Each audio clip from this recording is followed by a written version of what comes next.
வருகின்ற மாமன்னன் ராஜேந்திர சோழன் பிறந்த நாள் ஆடி திருவாதிரை விழாவை முன்னிட்டு நாளை 27ஆம் தேதி காலை 10 மணி அளவில் மேதகு பாரத பிரதமர் அவர்கள் கலந்து கொள்ள வருகை தந்து சாலை மார்க்கமாக கங்கை கொண்ட சோழபுரம் வருகை தருகிறார்.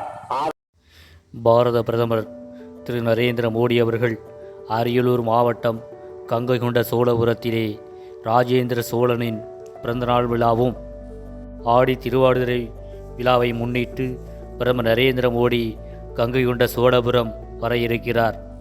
சுமார் 2 கிலோமீட்டர் தொலைவிற்கு சாலை மார்க்கமாக வந்தடைகிறார். ஆகவே நாளை 2 நாட்களுக்கு சாலை ஓரமாக பொது இடங்களில், ரோடுகளில், ஆற்றங்கரையோரங்களில் ஆடு மாடுகளை மேய்க்க மாவட்ட நிர்வாகம் தடை விதித்திருக்கிறது. இதை ஆட்டோ மூலம் விளம்பரம் செய்யப்பட்டிருக்கிறது.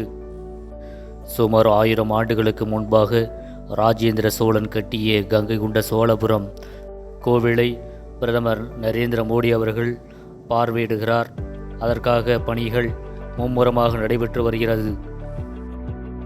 பிரதமரின் பாதுகாப்பு படையினர் சாலை மார்க்கமாக ரோந்து பணியை மேற்கொண்டு அங்கே பாதுகாப்பு பணியை உறுதி செய்தார்கள்.